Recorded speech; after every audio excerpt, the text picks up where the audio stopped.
Selamat pagi, siang, atau malam. Lewat video ini saya ingin mempresentasikan hasil desain arsitektur untuk cloud untuk menghosting sebuah game bernama Minecraft.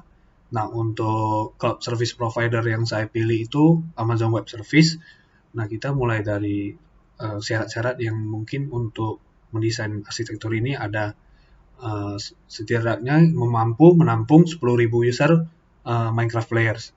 Kemudian itu pertama harus high availability, real-time backup, easy to scale, auto scaling, high performance, dan cost efficiency. Nah, pertama itu kita sebagai Minecraft player itu jika ingin main game tersebut lewat internet, nah masuk ke jalur AWS Cloud. Nah, di AWS Cloud itu pertama kita masuk dulu ke isi load balancer, isi 2. Nah, kita menggunakan load balancer ini berfungsi untuk menentukan jalur mana mau ke server mana kita memainkan game ini. Misalnya saya menggunakan availability zone 1 dan 2. Nah, di EC2 ini saya menambahkan fitur auto scaling dan auto backup. Nah, sesuai dengan persyaratan yang ditentukan. Nah, dua jenis server ini saya menggunakan tipe AWS EC2 Tier 3. Nah, dengan spesifikasi CPU 4 core dan RAM 8 GB. Dengan harga yang tertera di AWS itu seharga $0,1176 per jam. Nah, mengapa saya menggunakan spek sebesar ini? Nah, untuk sebagai antisipasi, karena Minecraft ini menggunakan Java yang cukup berat aplikasinya. Nah, setidaknya saya melakukan standby dengan spek Tier 3A dengan menggunakan prosesor AMD 4 core 8 GB.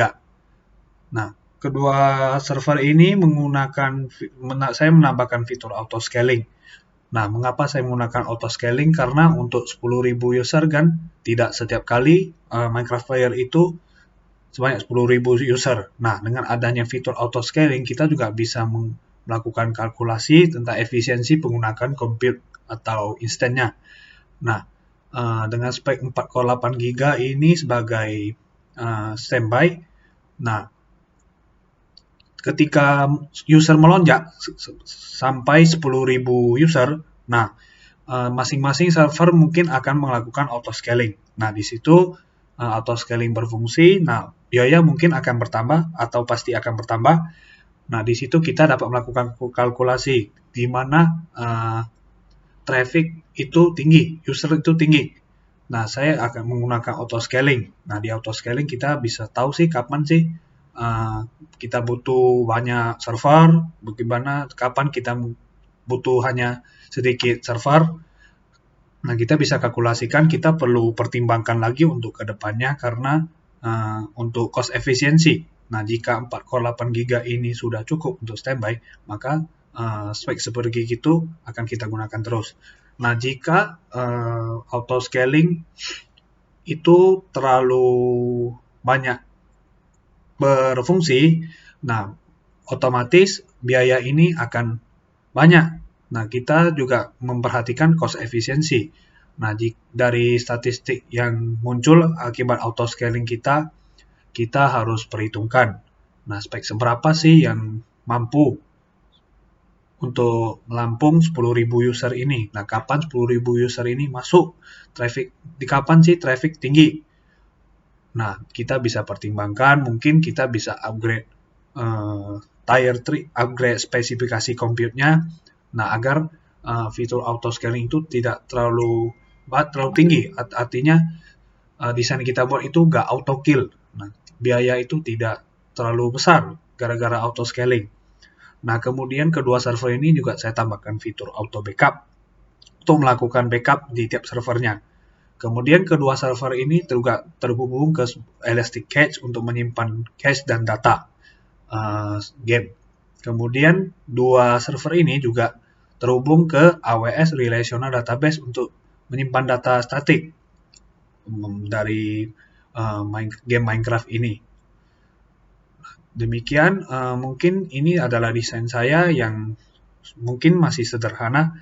Nah, kemudian saya juga menambahkan fitur auto scaling sebagai high availability, memenuhi syarat high availability lah.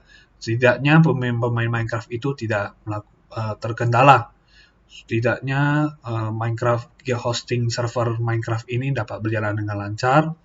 Nah, untuk kenapa saya memilih tier 3A ini? Nah, kemudian saya berdasarkan referensi saya itu AMD sudah cukup berkembang. Nah, AWS juga menyediakan tipe compute yang menggunakan prosesor AMD.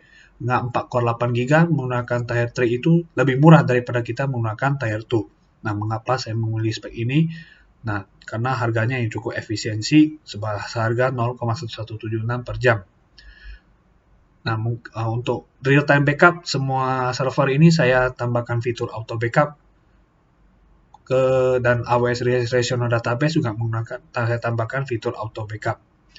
Nah, untuk high performance mungkin akan bisa kita tingkatkan lagi lewat auto scaling yang terjadi. Mungkin bisa kita perhitungkan lagi lebih dalam agar cost efisiensi kita itu tetap terjaga.